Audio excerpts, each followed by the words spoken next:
Siang hari di tanggal 22 tahun 2013, warga desa Jiashui, distrik Himen, provinsi Yunnan, Cina, menghadiri pemakaman salah satu tetangga mereka, menantu laki-laki dari keluarga Ma, yang berusia 36 tahun. Berdasarkan keterangan istrinya, ayah dua anak ini meninggal secara tiba-tiba akibat serangan stroke. Tak ada satupun perwakilan keluarga dari pihak mendiang hadir di hari itu. Namun melihat betapa megah dan mahalnya prosesi pemakaman yang mereka gelar, warga desa menyimpulkan bahwa pastilah keluarga Ma sangat bersedih dan terpukul atas kepergian sang menantu. Akan tetapi, sekitar 1 bulan kemudian, polisi distrik Yimen menerima informasi dari seorang penelepon misterius yang mengatakan bahwa menantu keluarga Ma tidak meninggal karena sakit atau penyebab lain yang wajar, melainkan dibunuh oleh salah satu orang yang ada di dalam keluarga itu. Sahabat dan pemirsa yang baik, selamat datang lagi di channel Keraton Segoro. Apa kabar kalian hari ini? Saya harap semoga kalian sekeluarga senantiasa dalam keadaan sehat walafiat.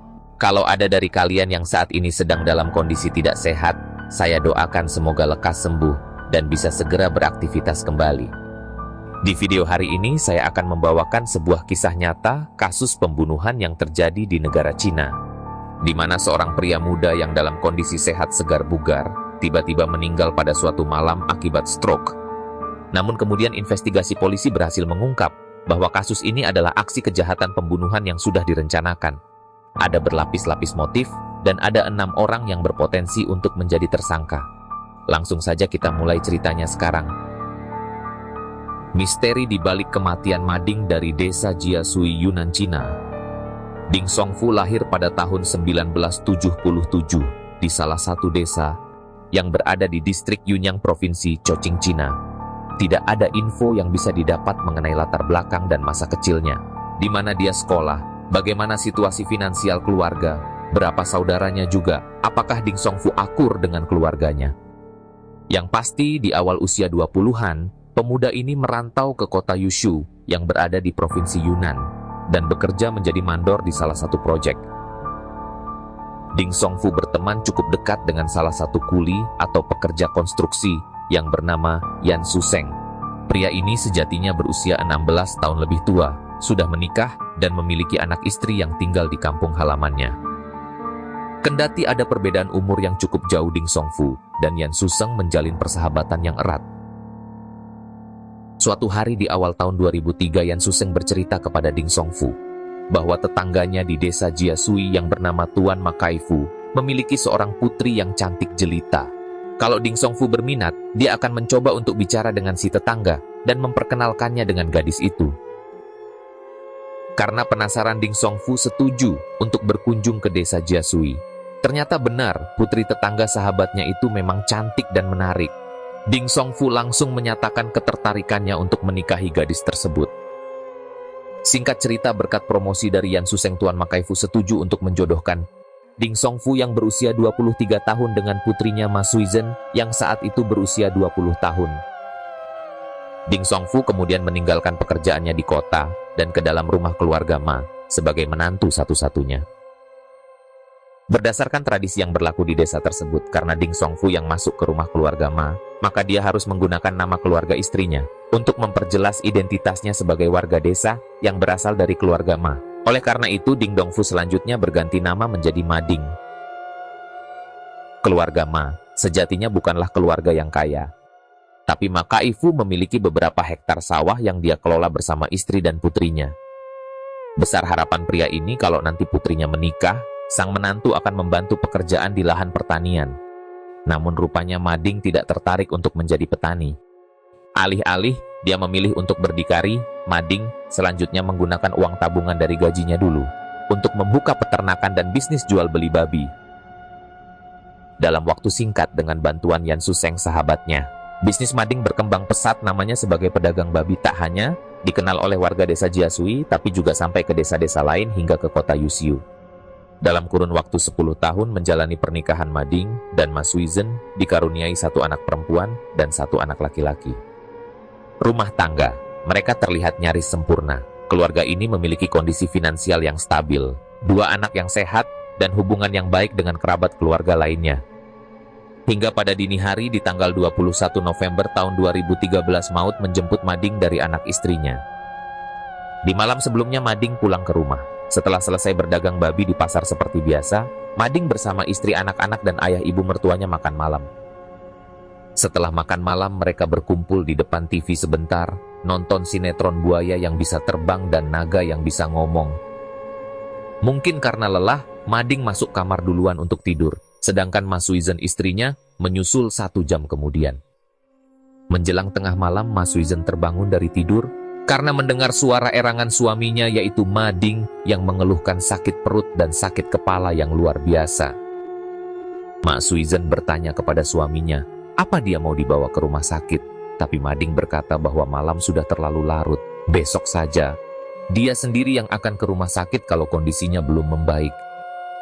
Mas Suizhen membawakan segelas air dan obat pereda sakit kepala untuk suaminya. Setelah itu mereka berbaring lagi, mencoba untuk memejamkan mata. Sekitar 1 jam kemudian Mas Suizhen terbangun lagi. Kali ini suaminya tidak hanya merintih, tapi betul-betul mengerang setengah berteriak kesakitan. Mas Suizhen panik dan bingung, tidak tahu harus berbuat apa, kecuali mencoba untuk menenangkan suaminya. Mading terus mengerang kesakitan, hingga sekitar 30 menit kemudian pria itu diam, tak bersuara dan tak bergerak lagi. Mading menghembuskan nafas terakhir di usia 30 tahun. Pagi hari, di tanggal 21, tahun 2013, kediaman keluarga Ma diliputi duka. Para kerabat dan tetangga berkumpul untuk membantu mempersiapkan pemakaman bagi Mading. Mereka sengaja menunda pemakaman menunggu keluarga kandung Mading datang. Namun hingga malam hari, tak satu pun pihak keluarga yang datang dari Chongqing, hingga disepakatilah bahwa Mading akan dimakamkan keesokan harinya di desa Jiasui. Maka Ifu dan beberapa kerabat lainnya bersama-sama menggelar prosesi pemakaman yang mewah dan mahal sebagai bentuk penghormatan kasih sayang, sekaligus duka mendalam atas kepergian Mading. Teman-temannya termasuk Yan Suseng juga datang. Siapa yang menyangka 2 hari lalu Mading masih segar bugar, tidak mengeluh sakit atau menunjukkan gejala apapun. Namun hari ini mereka harus merelakan pria itu dikubur dan pergi untuk selama-lamanya. Hari demi hari berlalu, keluarga, teman, tetangga, serta warga desa lainnya sudah kembali ke aktivitas rutin mereka, dan perlahan-lahan mulai melupakan kematian Mading. Namun sekitar 1 bulan kemudian, kantor polisi distrik Yimen menerima panggilan telepon dari seseorang yang tidak mau menyebutkan identitasnya. Dari suaranya, si penelepon sepertinya pria muda berusia sekitar 30-an.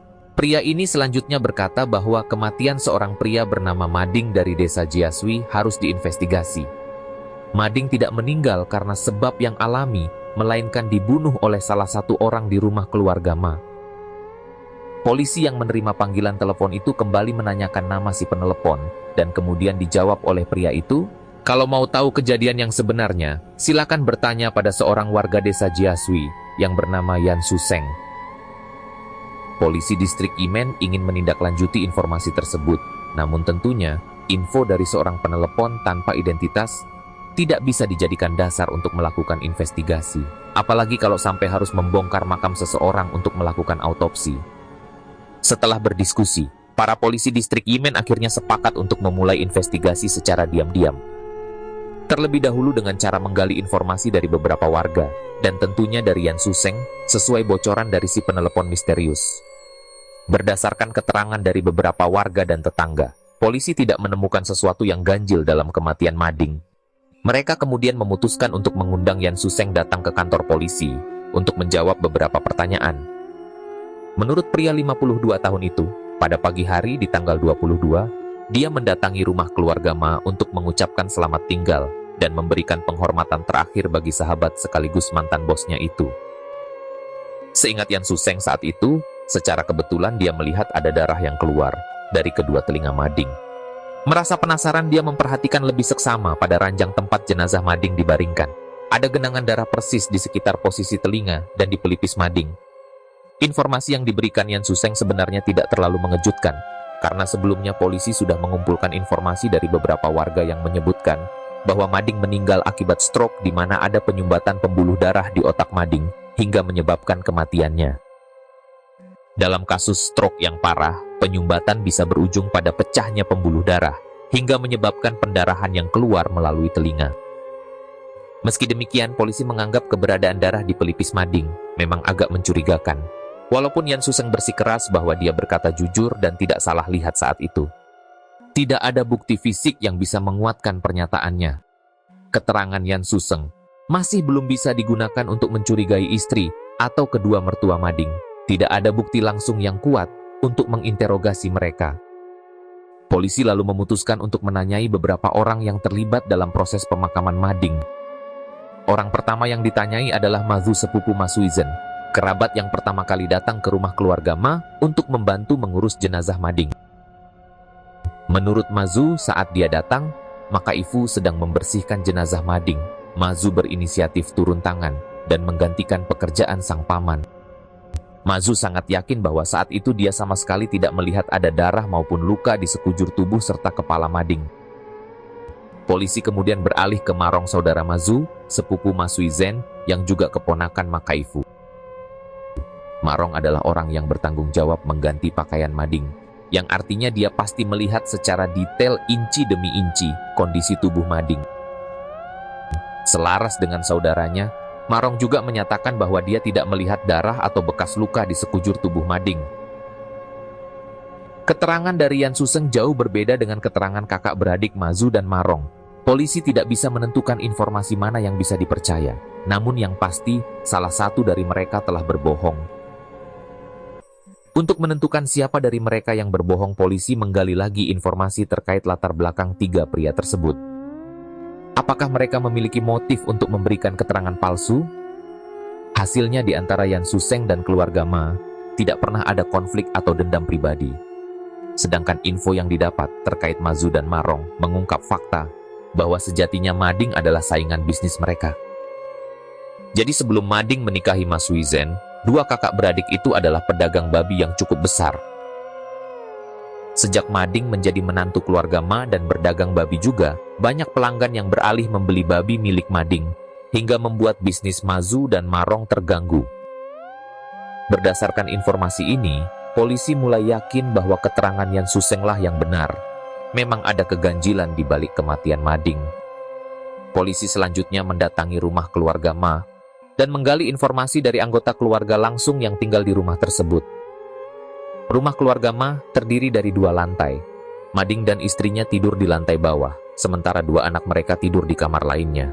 Ma Kaifu dan istrinya Zhu Guixian tidur di kamar yang berada di lantai atas. Kepada polisi, Ma Suizhen menceritakan kronologi kejadian hingga menjelang kematian suaminya pada dini hari di tanggal 21 November tahun 2013. Beberapa jam sebelumnya mereka sekeluarga makan malam lalu nonton TV dan pergi tidur. Sekitar tengah malam, Mading suaminya terbangun mengeluhkan rasa sakit di bagian perut dan kepala.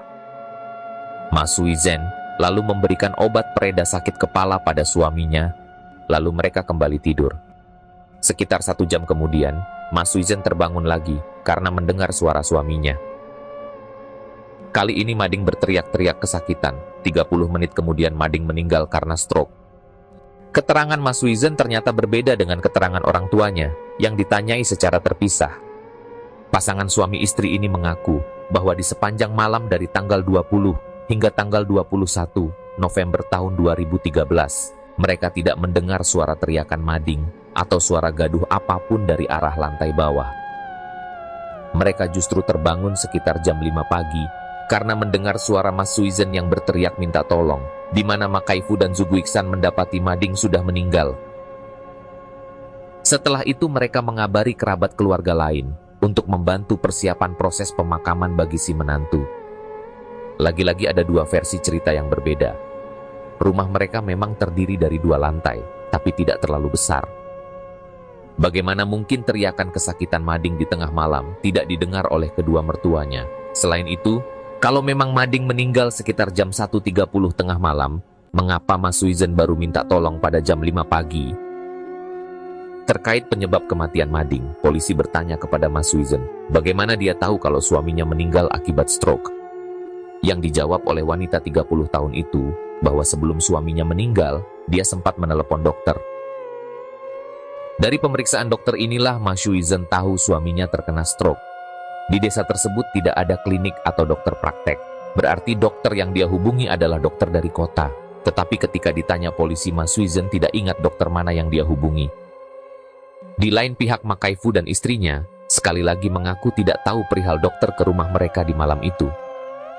Aneh sekali Ma Suizhen bisa lupa dokter yang datang memeriksa dan menyatakan bahwa suaminya meninggal akibat stroke.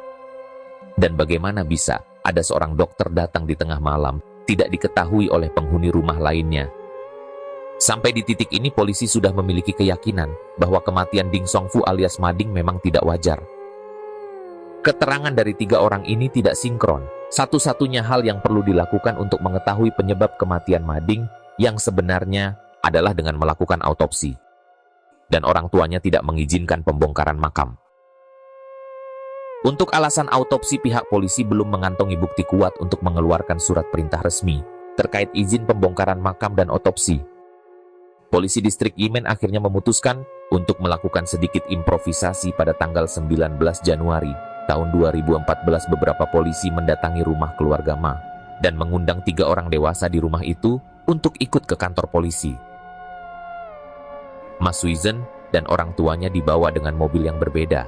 Selama dalam perjalanan, polisi mencoba untuk menekan Ma Suizhen secara psikologis dan berkata kepada wanita itu bahwa sebentar lagi surat perintah otopsi akan keluar dan penyebab kematian Mading yang sebenarnya akan terungkap.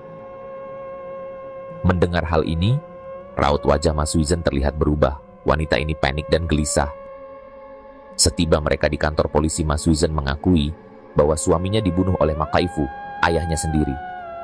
Menurut ibu 2 anak ini, di malam hari pada tanggal 20 November tahun 2013 suaminya pulang ke rumah dengan suasana hati yang buruk karena kalah berjudi.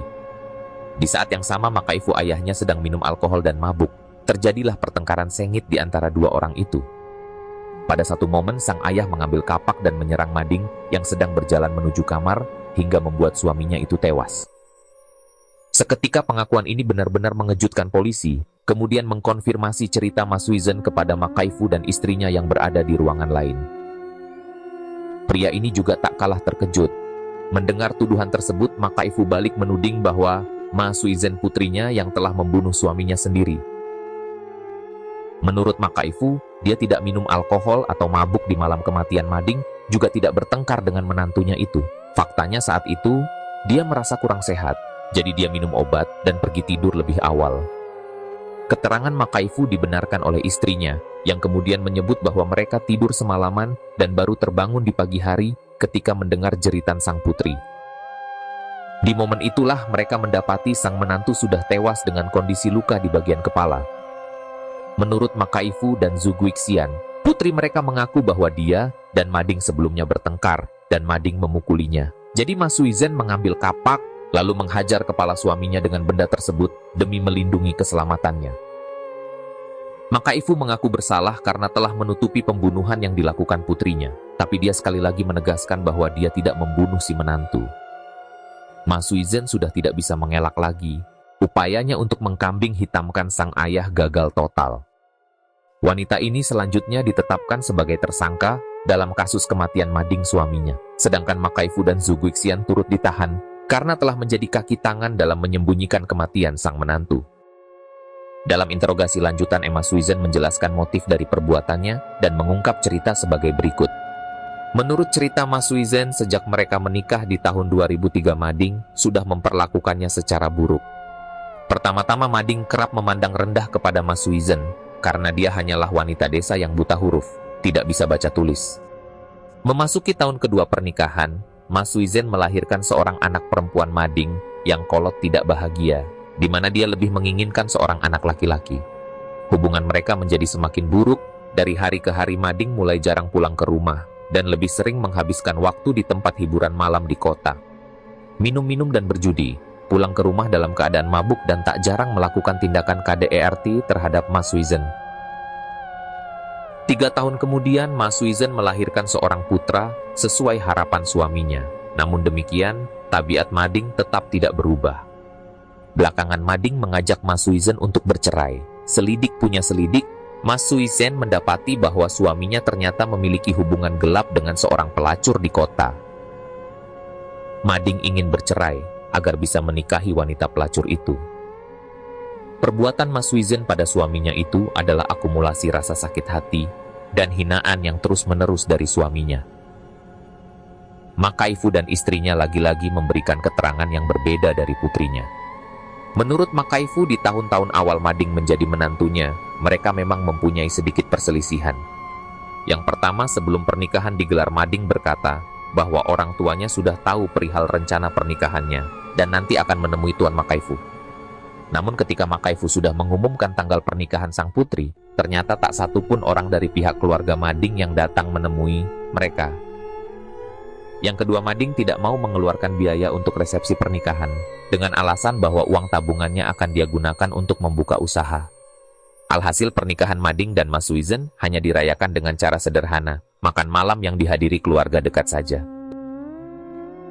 Lalu yang ketiga, setelah menjadi menantunya, Mading tidak mau membantu pekerjaan di sawah, dan malah membuka usaha sendiri beternak dan jual beli babi. Setelah beberapa tahun bisnis Mading berjalan lancar, perlahan-lahan kekesalan Makaifu luntur, karena melihat sang menantu yang sangat bertanggung jawab terhadap putri serta cucu-cucunya.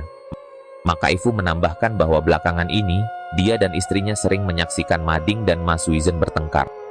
Apa penyebabnya Makaifu mengaku tidak tahu. Begitupun tentang adanya orang ketiga di pernikahan putrinya, Makaifu juga tidak tahu. Terkait kebiasaan minum dan judi, Makaifu semuanya masih dalam batas yang wajar-wajar saja, di mana dia sendiri, Mading menantunya, dan laki-laki lain di desa mereka memang sering berkumpul minum-minum dan main kartu. Tapi sebatas pergaulan saja, belum bisa dikatakan sebagai pemabuk ataupun penjudi. Kembali di pagi hari, di tanggal 21 November tahun 2013. Setelah mengetahui kematian Mading yang dibunuh oleh putrinya sendiri, Makaifu memanggil beberapa kerabat dekatnya untuk bekerja sama menutupi perbuatan Mas Wizen, termasuklah dua keponakannya, yaitu Mazu dan Marong. Artinya Mazu dan Marong juga terlibat sebagai kaki tangan menyembunyikan pembunuhan Mading. Sejak awal keterangan Yan Suseng memang valid. Yan Suseng, sahabat sekaligus anak buah Mading, juga memberikan keterangan yang sama seperti Makaifu, di mana pria ini merasa sangat yakin bahwa Mading tidak memiliki hubungan gelap dengan wanita manapun. Mereka setiap hari pergi menjual babi ke desa lain hingga ke kota. Jadi sebagian besar waktu, dari pagi hingga malam mereka habiskan bersama Yan Suseng. Tahu betul bahwa Mading tidak selingkuh berdasarkan keterangan dari Makaifu dan Yan Suseng. Bisa disimpulkan bahwa Mas Wizen telah berbohong kalau memang benar ceritanya palsu. Lalu apa yang melatar belakangi aksi pembunuhannya? Di hari itu juga Mas Wizen ditahan karena diduga kuat sebagai orang yang bertanggung jawab di balik kematian suaminya. Sedangkan kedua orang tuanya dibebaskan untuk sementara waktu karena dianggap tidak terlibat langsung dalam pembunuhan Mading. Selain itu, polisi juga mempertimbangkan bahwa dua anak Mading dan Mas Wizen tidak ada yang mengurus di rumah. Keesokan harinya pada tanggal 20 Januari tahun 2014 makam Mading dibongkar dan jasadnya dibawa ke rumah sakit untuk dilakukan otopsi. Hasil otopsi selanjutnya mengungkap bahwa pada bagian kepala Mading memang ada retakan, yang disimpulkan Mading menerima serangan benda keras hingga mengakibatkan tengkoraknya pecah dan otaknya cedera. Inilah yang menjelaskan keberadaan darah di telinga dan di pelipis Mading sesuai keterangan dari Yan Suseng. Hasil otopsi memang berhasil mengungkap penyebab kematian Mading, tapi ahli forensik menemukan detail baru terkait kasus ini yang tidak sesuai dengan pengakuan Mas Wizen. Melihat tingkat kerusakan pada tengkorak kepala Mading, diduga kuat bahwa Mas Wizen yang berperawakan kecil mungil tidak mungkin bisa menyebabkan cedera yang begitu parah. Dengan kata lain, serangan tersebut bukan dilakukan oleh Mas Wizen, melainkan oleh orang lain yang kemungkinan adalah seorang pria dengan tenaga lebih kuat. Kalau bukan Mas Wizen, lalu siapa yang membunuh Mading? Di rumah keluarga Ma, hanya Makaifu yang memiliki perawakan cukup kuat untuk menyebabkan cedera yang parah di kepala Mading. Namun lagi-lagi Makaifu menyangkal keterlibatannya dan mengklaim bahwa dia tidak terlibat dalam pembunuhan sang menantu. Sesuai keterangan Makaifu sebelumnya, setelah menemukan Mading tewas dibunuh oleh Mas Wizen, Makaifu mengumpulkan beberapa kerabat untuk bersama-sama menutupi kejahatan putrinya.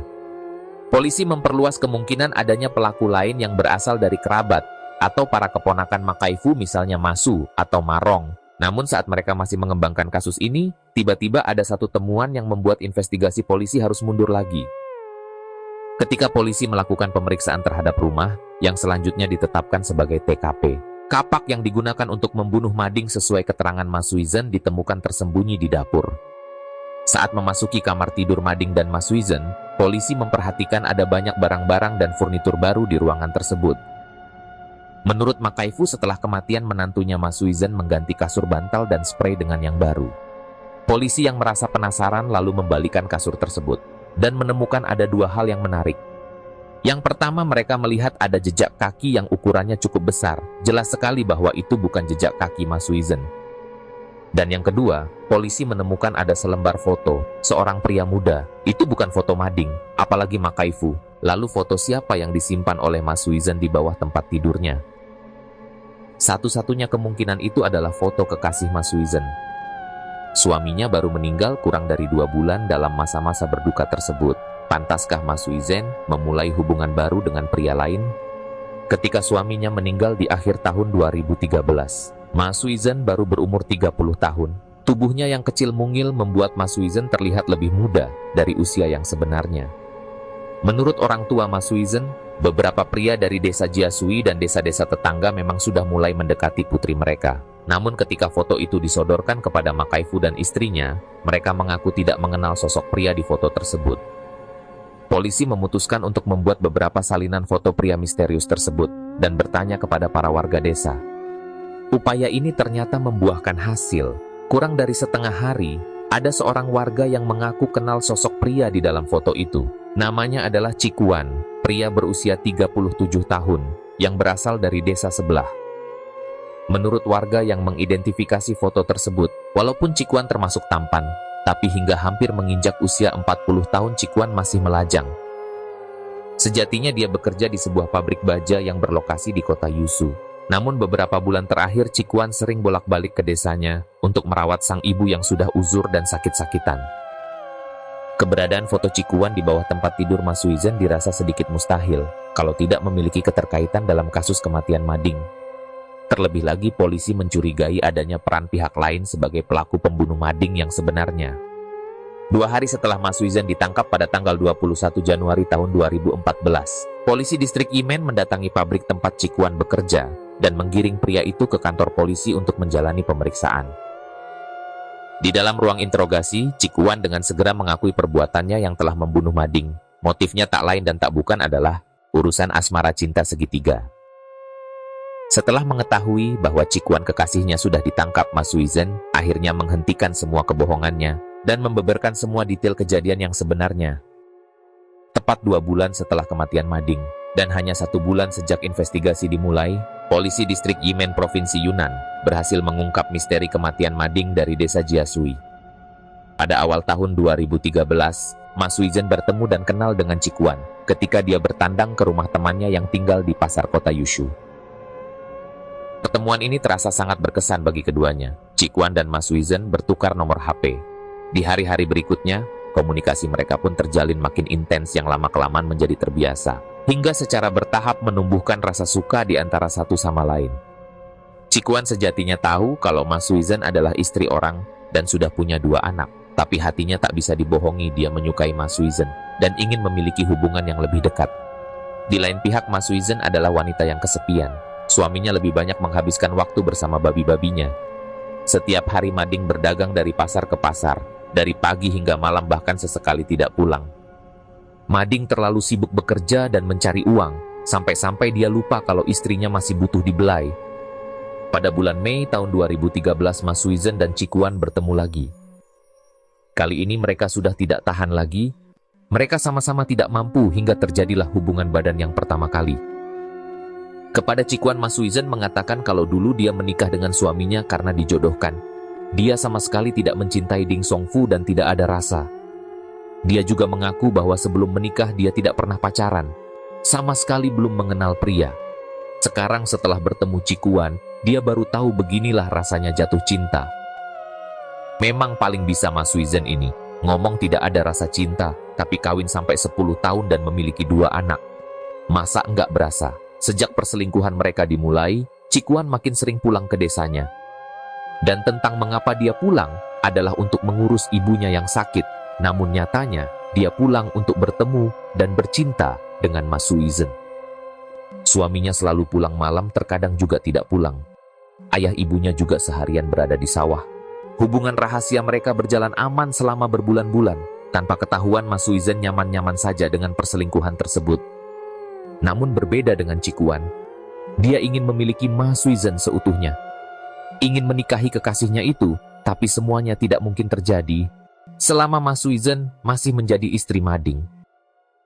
Pada bulan Oktober tahun 2013, sebulan sebelum tragedi kematian Mading, Ma Suizhen sekonyong-konyong minta cerai pada suaminya. Tentu saja Mading menolak untuk bercerai. Rumah tangga mereka sudah berdiri selama 10 tahun dengan 2 orang anak. Mading tidak mau berpisah dengan Ma Suizhen, terutama dengan 2 anaknya. Jadi sampai di sini terungkap bahwa semua cerita Ma Suizhen saat diinterogasi pertama adalah kebohongan total. Kenyataannya berbanding terbalik 180 derajat. Mading sangat sayang kepada anak-anaknya, baik itu yang laki-laki atau yang perempuan. Mading tidak pernah selingkuh, yang berkhianat justru Ma Suizhen. Mading juga tidak pernah ingin menceraikan istrinya, justru Ma Suizhen yang ingin bercerai, supaya bisa menikah dengan Cikuan selingkuhannya. Pada tanggal 19 November tahun 2013, Ma Suizhen sekali lagi mengungkapkan keinginannya untuk bercerai. Yang mana kali ini Mading menjawab, oke, dia mau bercerai tapi dengan syarat 2 anak mereka akan Mading bawa pergi keluar dari desa Jiasui. Ma Suizhen galau, setengah hatinya berat untuk berpisah dengan anak-anaknya. Setengahnya lagi dia tidak bisa membayangkan kemarahan orang tuanya kalau sampai mereka bercerai. Ditambah lagi setelah itu Mading juga akan membawa 2 cucu orang tuanya pergi dari rumah mereka. Ma Suizhen kemudian berdiskusi dengan Cikuan. Disepakatilah bahwa mereka harus menyingkirkan Mading agar semua rencana dan cinta mereka berjalan lancar. Jam 11 malam di tanggal 20 tahun 2013, Cikuan tiba di depan rumah keluarga Ma. Motornya sengaja dimatikan dari jarak beberapa puluh meter supaya tidak membangunkan penghuni rumah lainnya. Ma Suizhen sebelumnya sudah membubuhi obat tidur ke dalam makan malam yang disantap oleh anggota keluarganya. Setelah yakin bahwa semua penghuni rumah sudah tidur pulas, pada jam 1 dini hari, di tanggal 21 November tahun 2013, Ma Suizhen membukakan pintu untuk Cikuan. Wanita ini selanjutnya mengambil kapak milik ayahnya yang ada di dapur.